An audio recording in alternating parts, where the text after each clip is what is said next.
जैसे वहां कागभूषुंडी जी ने, भगवान ने अनेक अनेक प्रकार की वस्तुएं देने के लिए कही, कागभूषुंडी जी ने कहा प्रभु आपने बड़े अद्भुत अनमोल रत्न देने की बात मुझे कही है, पर आप मुझे इन सब रत्नों की खान दे दीजिए। भक्ति स्वतंत्र सकल गुण खानी, आप मुझे इन रत्नों की खान ही दे दीजिए ना, मेरी जब इच्छा होगी मैं जो चाहूंगा सो पालूंगा, आप मुझे अपनी भक्ति दीजिए।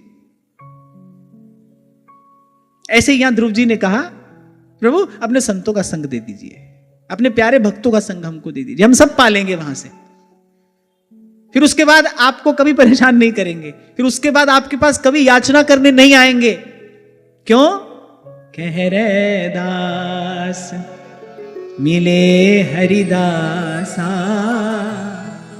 जन्म जन्म की पूरी आशा, जन्म जन्म की पूरी आशा। आगे श्री ध्रुव जी कहते हैं तेन स्मरन्त्यतितरां प्रियमीशमर्त्यम् ये चान्मदः सुतसुहृद् गृहवित्तदाराः ये त्वज्जनाभ भवदीयपदारविन्द सौगन्ध्यलुब्धहृदयेषु कृतप्रसंगा। श्री ध्रुव जी ने कहा हे कमल नयन, जिनका चित्त आपके चरण कमल की सुगंध में लुभाया है, उन महानुभावों का जो लोग संग करते हैं ना, वो अपने इस अत्यंत प्रिय शरीर और इसके संबंधी पुत्र मित्र ग्रह और स्त्री आदि की भी सुध नहीं करते। यहां ध्रुव जी ये कहना चाह रहे हैं हे प्रभु, ऐसे भक्त जो सतत निरंतर आपके श्री चरणारविंद का भजन करते हैं, जिनका मन मधुकर हो गया है, आपके चरण कमलों पर ही मंडराता रहता है, बोले उनका संग करने वालों की भी जो देह गेह की आसक्ति है, ममता है, वो नष्ट हो जाती है। तभी श्री स्वामी जी महाराज कह रहे हैं हित की जय साधु संगति सो, साधु संगति सो जावे कलमश जी को कमल नयन सो, कमल नयन सो। अरे संत का शब्द जब पड़ता है कान में, संत के शब्द की जब चोट लगती है, तब सोया जीव जगता है। उसको समझ में आती है कि दिवस 4 के हला भला में तू कहां लेगा लाद। चोलो जीवे तोलो हरि भजरे मन, और बात सब बाद। आपको कहा था ना मैंने, जब पहली बार मैंने ये शब्द पढ़े तो भीतर एकदम हलचल सी हो गई थी। क्या है? संत के शब्द की ऊर्जा है। सदगुरु मेरा सूरमा तेरे करे शब्द की चोट, शब्द बाण उर अंतर लागे, बींध दिया तन सारा, नाम रंग डारा, नाम रंग डारा मुँह पे श्याम रंग डारा। संत का शब्द चोट करता है।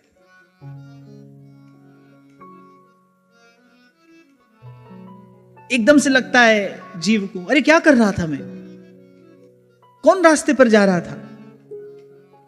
जैसे चलते चलते कभी कभी व्यक्ति गलत रास्ते पर चला देता है अपनी गाड़ी, बड़ी दूर निकल जाता है, फिर आगे एक साइन बोर्ड आता है, उस पर नजर जाती है, उसको लगता है अरे गलत रास्ते पर आ गए, तत्काल वहां से मुड़ता है। ऐसे ही संत का शब्द जो है ना, गाड़ी तो गलत रास्ते जा ही रही है, संत का शब्द कान में पड़ता है और जीव को सुध आती है, अरे कौन रास्ते जा रहा था। फिर वहां वो रुकता है, फिर वहां से मुड़ता है, फिर सतपथ दिखाई पड़ता है, फिर पांव धरता है उस पर। और फिर ये जो सबसे सबसे सबसे प्यारा तो कौन है? अपना शरीर है। फिर शरीर के नाते जो है वो प्यारा है। तो ये देह और गेह की जो ममता है, ये भाई ना कहने वाले की जाती है ना सुनने वाले की जाती है। ये तो जिस पर बरसती है साधु की कृपा, जिसके अंतःकरण में संत की कृपा का अवतरण होता है वो मुक्त होता है इससे। आप देखो, कल भी आपको मैंने संकेत किया था, ध्रुव जी भगवान का दर्शन कर रहे हैं, इसके बाद उनको क्या भय है क्योंकि भगवान की माया बड़ी प्रबल है। सूरदास जी स्वयं कह रहे हैं, सत्संग में जब तक रहे तब तक मन टिका रहता है, फिर जैसे जाते हैं संसार में, फिर वही मन की चंचलता, फिर वही विक्षेप। तो भगवान का दर्शन हो गया, फिर भी कह रहे पूर्ण रूपेण सुरक्षित हम कहां होंगे जब प्रभु आप हमको संतों के चरणों में पहुंचा दोगे। इसीलिए आपसे कहता हूं, जैसे बालक माता के आंचल की छांव में सुरक्षित होता है, ऐसे शिष्य जो है वो गुरु के पांव में सुरक्षित होता है। वहां पहुंच जाए फिर सुरक्षित है, फिर तो संत सबद लग उतरे पार, फिर बच जाता है, वो भगवान की माया से बच जाता है। गुरु नहीं बनने देता उसको काल का ग्रास, जीते जी उसको मुक्त करता है। नहीं तो भाई हम दूर क्यों जाएं, हम अपने आप को ही देखें। वर्षों हो गए सत्संग सुनते सुनते, ना अभी श्रद्धा पूरी हुई, ना प्रभु पर विश्वास पूरा हुआ। हमारी ये गति है, हमारी ये दशा है, तो जो व्यवहार में लिप्त है उसकी तो क्या ही दशा होगी।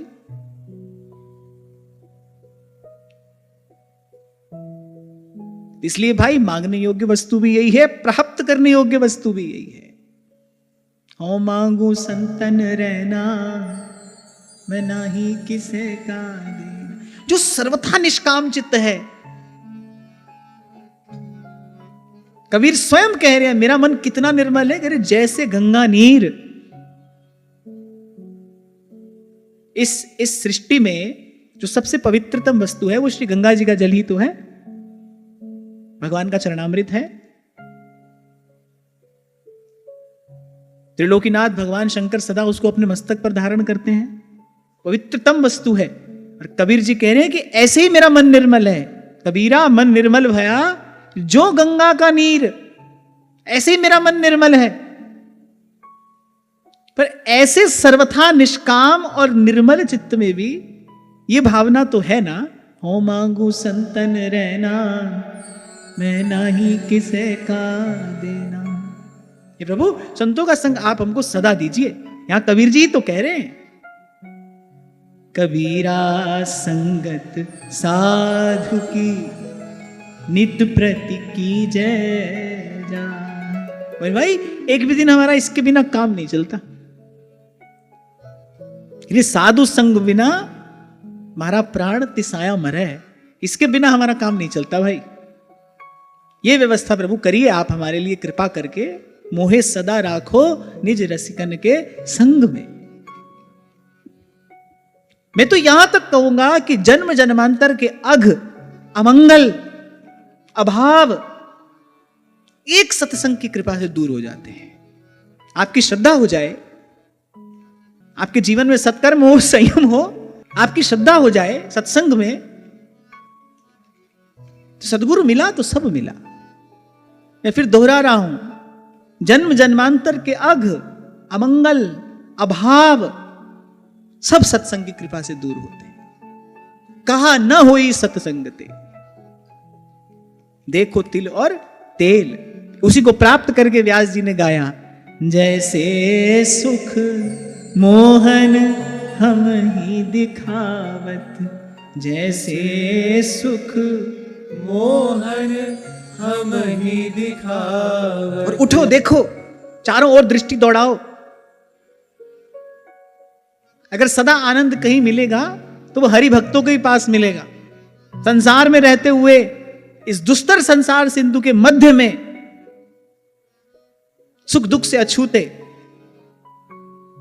न सुख छूता है न दुख छूता है, न लेना न देना मगन रहना, ऐसा अगर कोई मिला आपको तो भगवान का भक्त ही तो होगा। व्यास जी कहते हैं सदा हरि भक्तन के आनंद, बोले उनके यहां सदा आनंद है। जिन्होंने उस अखंड अछेद अभेद का पता पा लिया, उनके सुख आनंद में कोई छिद्र कैसे होगा, उनके सुख आनंद में कोई बाधा कैसे होगी। बस ये भगवान की प्रबल माया है और हमारे जीवन का अभाव है। इतनी संतों की महिमा सुनते हैं, सुन रहे हैं, इतनी सत्संग की महिमा सुनते हैं, सुन रहे हैं, पर फिर भी जाने कैसा मन बुद्धि हमारी है कि जैसी श्रद्धा विश्वास होना चाहिए वैसा अब तक हम प्राप्त नहीं कर पाए।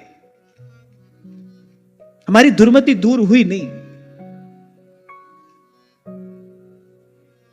तो यहां श्री ध्रुव जी ने कहा, हे प्रभु, जिनका मन मधुकर हो गया है, आपके चरण कमलों पर ही मंडराता रहता है, बोले उन महानुभावों का जो लोग संग करते हैं, बोले वे अपने इस अत्यंत प्रिय शरीर और इसके संबंधी पुत्र मित्र ग्रह स्त्री आदि की भी सुध नहीं करते, बोले वो देह गेह की ममता से मुक्त हो जाते। और फिर आगे ध्रुव जी ने कहा, प्रभु मैं तो केवल अपनी स्थूल बुद्धि से आपके इस स्थूल स्वरूप को ही जान पाया हूं। ये जो सब आंख से दिखाई पड़ता है, यही समझ में आया आपकी कृपा से कि ये सब आपका ही स्वरूप है। ये सारा विश्व ये आपकी ही मूर्ति है, ये आपसे ही है, आप में ही है, आपका ही है। इसके एकमात्र स्वामी भी आप हैं, इसके एकमात्र आधार भी आप हैं। जिस सामग्री से ये सृष्टि बनी है वो सामग्री भी आप ही हैं। इसीलिए संसार को ध्रुव जी क्या कहते हैं, कह रहे सत सदात्मक ये जो विश्व है, सद माने सत्य, असत माने झूठ, तो ये सत सदात्मक है। भगवान की माया भी कैसी, सत सदात्मिका भगवान की माया है। जो प्रकृति है कि सत सदात्मिका, ऐसी संसार है भी नहीं भी, एक साथ ही तो है बिल्कुल।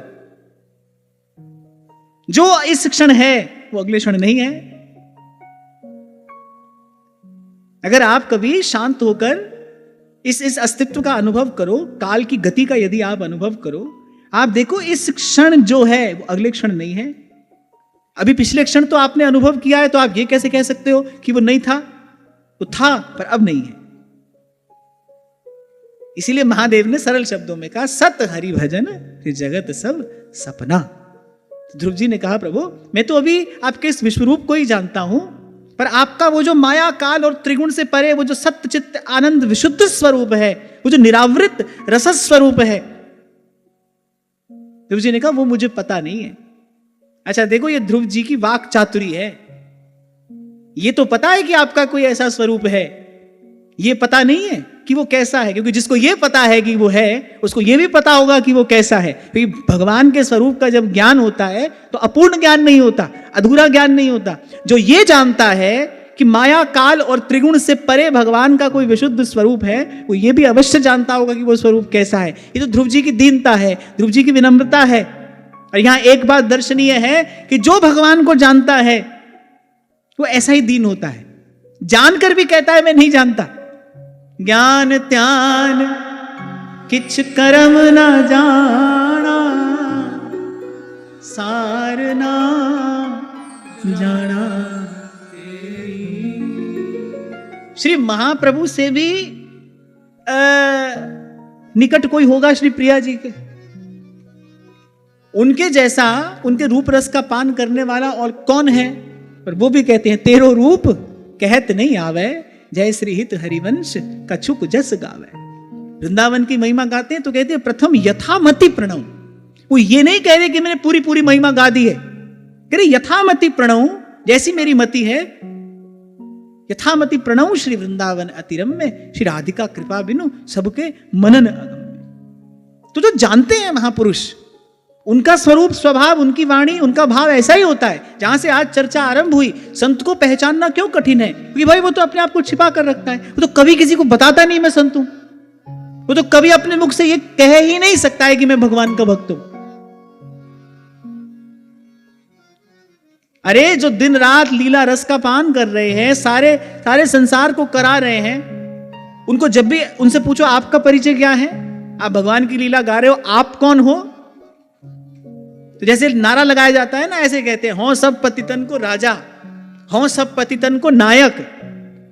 जो भगवान की लीला का दर्शन कर रहे हैं और सबको करा रहे हैं, वो तो अपना परिचय ये दे रहे हैं, हों प्रसिद्ध पात की तू पाप पुंज हारी, तू दयालु दीन हो। आप उत्तरकांड के उस दोहे का विचार करिए, जब श्री काक बसुंडी कहते हैं कि यद्यपि सब विधिहीन, तात आज मैं धन्य अति, यद्यपि सब विधिहीन, निज जन जानी राम मोहे, संत समागम दीन, संत समागम दीन। और वहां गरुड़ जी जब प्रणति निवेदन करते हैं, जब कृतज्ञता अभिव्यक्त करते हैं, तो काकभूषण जी कहते हैं कि आप मेरी ओर देखिए तो सही, मुझ में भी किसी प्रकार का कोई गुण, कोई श्रेष्ठता, कोई बड़ाई हो सकती है, मैं भी किसी योग्य हूं क्या? एक बार मेरी ओर देखिए तो सही। ये तो शील निधान श्री रघुनाथ जी की कृपा है। पहले वो ऐसे ही अपने जन को बड़ाई दिया करते हैं, ऐसे अपने जन को देते हैं बड़ाई। तो शील निधान मेरे प्रभु की कृपा है। अरे मेरी ओर देखो, मुझ में भी कोई गुण हो सकता है, मुझ में भी कोई श्रेष्ठता हो सकती है। फिर निज जन जान राम मोहे, संत समागम दीन। संत तो ऐसा होता है, कभी अपने मुख से कह ही नहीं सकता कि मैं संत हूं, मैं भक्त हूं। यही तो प्रेम का स्वभाव है। अरे लोक की लीला में प्रिया जी कहती हैं, ये बात स्वयं श्री वृषभानु नंदिनी कहती है कि हे सखी, सूरदास जी का पद है, इसमें मुझे स्मरण नहीं आ रहा। प्रिया जी कहती हैं, अरे इसी कारण तो नंद नंदन ने मुझे त्याग दिया। मैं अनेक अनेक प्रयास करके भी अपने हृदय को बोले श्याम सुंदर के योग्य कहां बना पाई। प्रीति का तो मुझ में नितांत अभाव है। जिनके नाम आभास मात्र से हृदय में कृष्ण प्रेम का संचार हो जाता है, वो प्रिया जी कहती है प्रीति का तो मुझ में नितांत अभाव है। ये प्रेम का स्वभाव है भाई, ये भक्ति का ऐसा ही स्वभाव है। वो जिस हृदय में होगी, क्योंकि वो दीनता के आसन पर विराजमान होती है, भक्त कभी मान ही नहीं सकता कि मैं भगवान का भक्त हूं। वो कभी नहीं कह सकता है कि मैं संत हूं। तभी तो बार बार आपसे कहता हूं, पहचानना संत को। कौन होता है संत? आप लाख बार प्रणाम दोगे, वो 1,00,001 बार आपका प्रणाम भगवान को ही निवेदन करेगा। कहो नानक सब तेरी वड्याई, कि कोई नाम न जाने मेरा। पहली बात ध्रुव जी ने अपनी स्तुति में यही की, प्रभु जान लिया मैंने, ये जो हाथ पैर भी हिलते हैं ना, ये भी आप ही की शक्ति है। कोई आप तक तो पहुंच ही कैसे सकता है आपकी कृपा के बिना। आप जब माला करते हो, वो जो आपकी उंगली एक मन का हिलाती है ना, वो भगवान की ही शक्ति से हो रहा है। आपको एक बात और कही थी मैंने गत सत्र में, भगवान का नाम जो है वो प्राकृत है कि अप्राकृत है? अप्राकृत है ना, चिन्मय है। ये जो शरीर है, ये जो हमारा मन बुद्धि है, ये प्राकृत है कि अप्राकृत है? ये तो सब प्राकृत है। तो ये प्राकृत अप्राकृत तक कैसे पहुंच जाता है?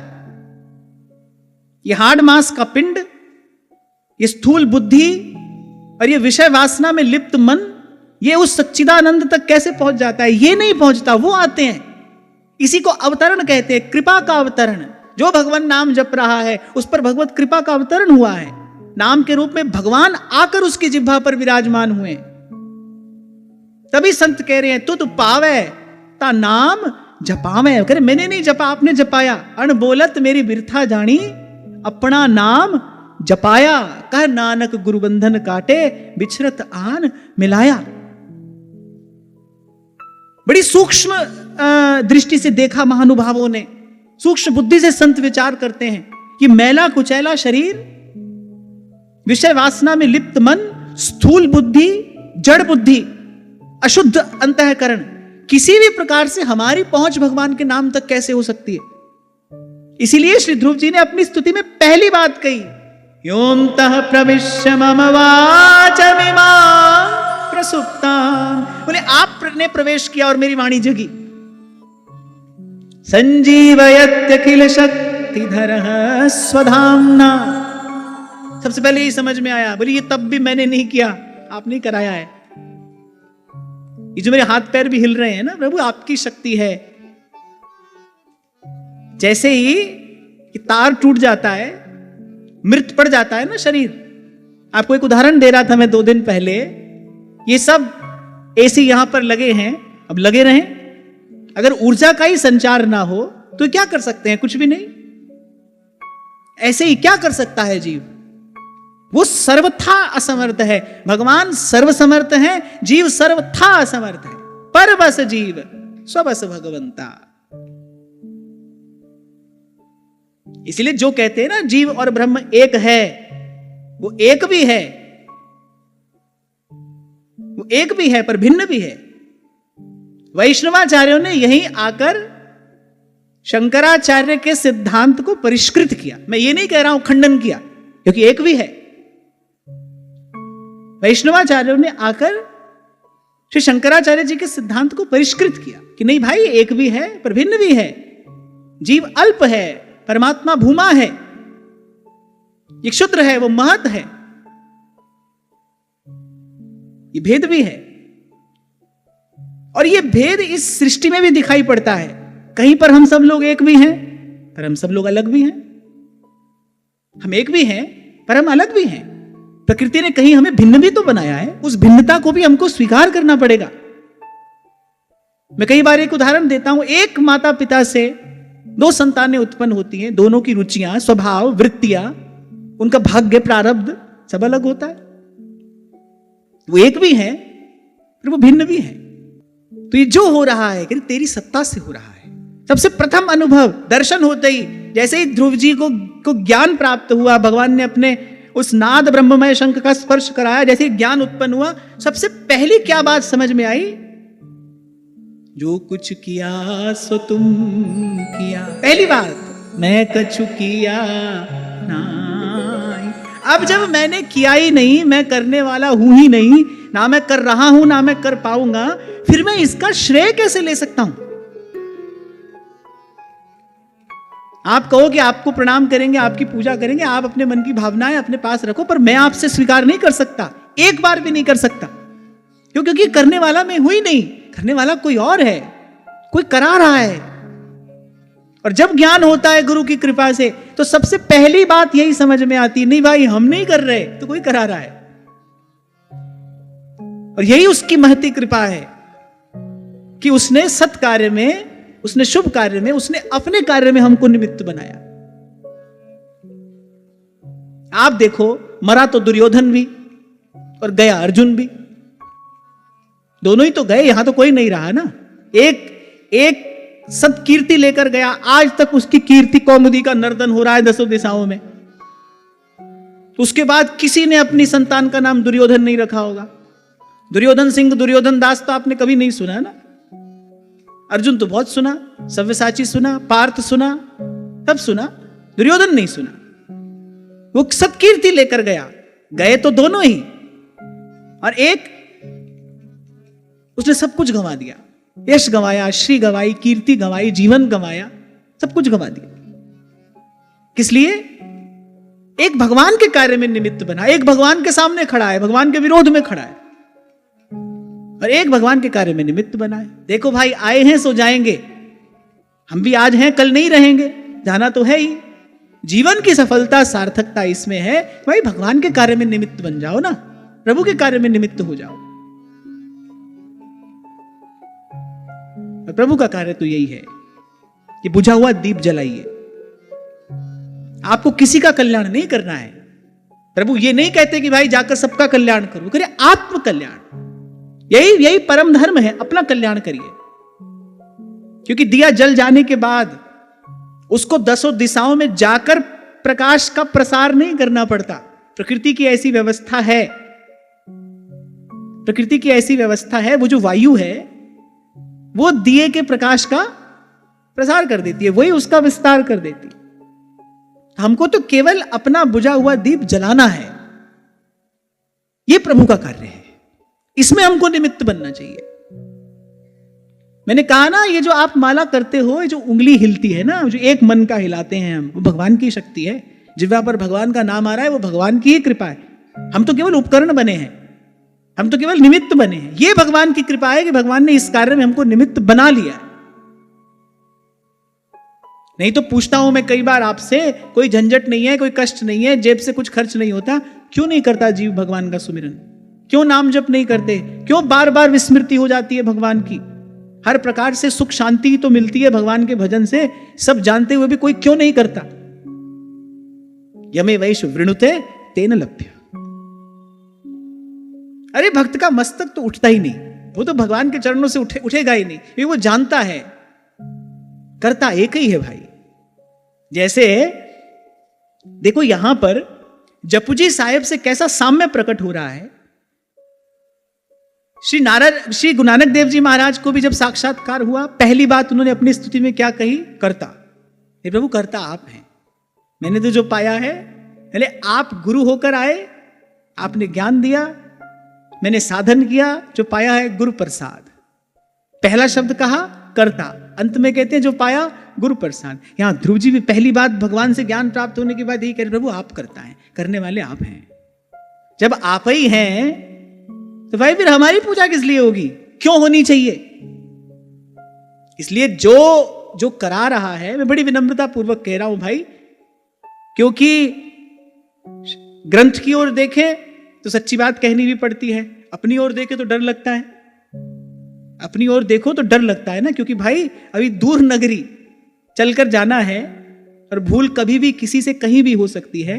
और मुझे लगता है कि डरते ही रहना चाहिए, यही डरप हरिवंश हित।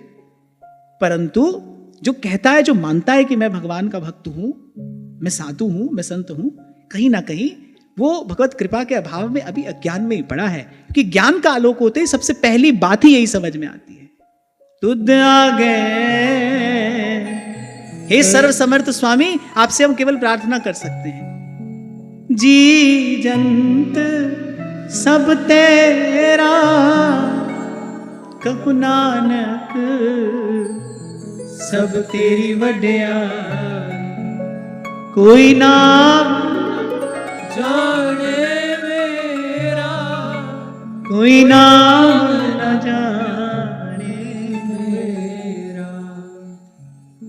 ऋषभ जी ने कहा, प्रभु आपके उस स्वरूप का तो हमको पता नहीं है, अपनी स्थूल बुद्धि से, स्थूल दृष्टि से ये जो मैं देख पा रहा हूं, बस मैं इसी को प्रणाम करता हूं। और श्री ध्रुव जी ने आगे एक और बात कही,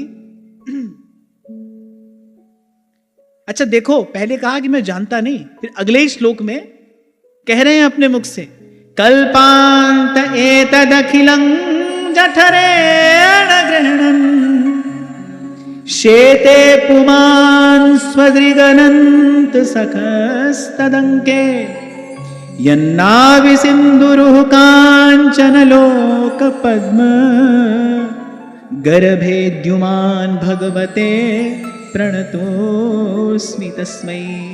और ध्यान से सुनना, पहले कहा कि मैं जानता नहीं। आप देखो सब संत ऐसे ही कहते हैं, अरे हम कुछ जानते नहीं, गा भी रहे हैं भगवान की महिमा, भगवान के स्वरूप का प्रकाश भी कर रहे हैं, पर कह नहीं हम जानते नहीं, हम नहीं जानते। अभी कहा, नन्हा सा बालक की तो स्तुति कर रहा है।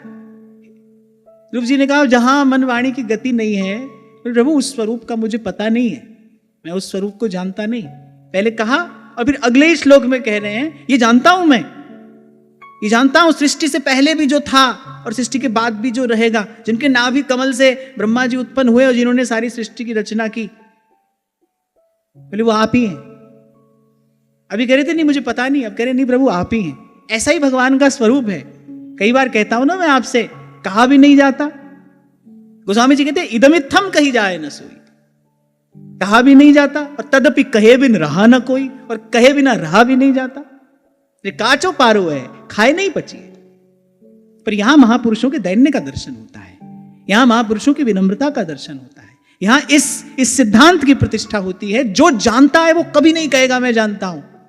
इसीलिए बुद्ध जन कहते हैं, भीखा बात अघन की, फिर कहन सुनन की नाही, जो जाने सो कहे नहीं, कहे सो जाने ना।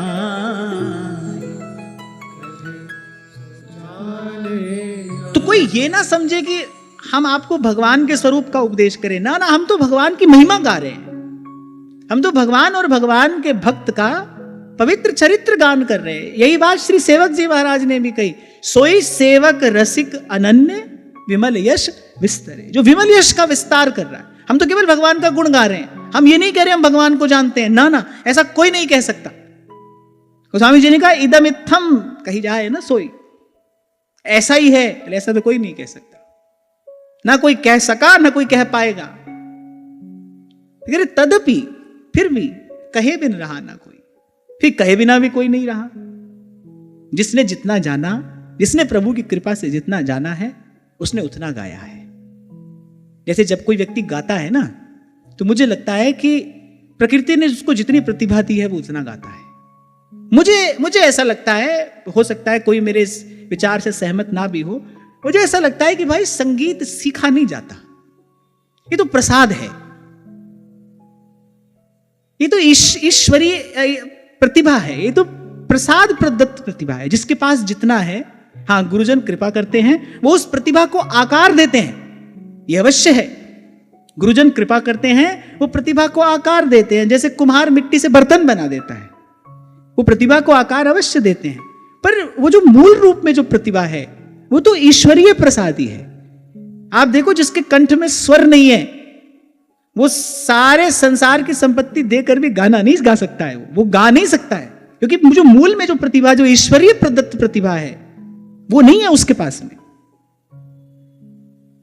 तो ऐसे ही भाई, जिसको प्रभु ने जितना दिया, जिस पर प्रभु की जैसी कृपा हुई, जिसने प्रभु को जैसा देखा, जिसने प्रभु को जिस रूप में पाया, उसने उस रूप में उसका जस, उसका गुण गाया।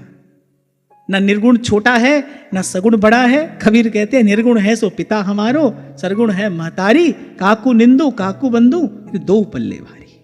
और यहां आज की चर्चा से एक बात समझ में आ गई, भगवान का भक्त, भगवान का प्यारा संत, वो कभी ये स्वीकार नहीं करेगा मैं भक्त हूं, मैं संत हूं। वो तो हर प्रकार से प्रयास करेगा स्वयं को छिपा कर रखने का, स्वयं को दुरा कर रखने का। जब स्वामी की इच्छा होती है तब उसका वैभव, तब उसका यश, तब उसकी विमल कीर्ति लोक मंगल के लिए भगवान प्रकट कराते हैं। संत की कीर्ति प्रकट होती है, संत प्रकट होता है तो भगवान की कृपा से फिर लोक का मंगल होता है। तो आज की वार्ता यही श्री जी के चरणों में निवेदन करते हैं।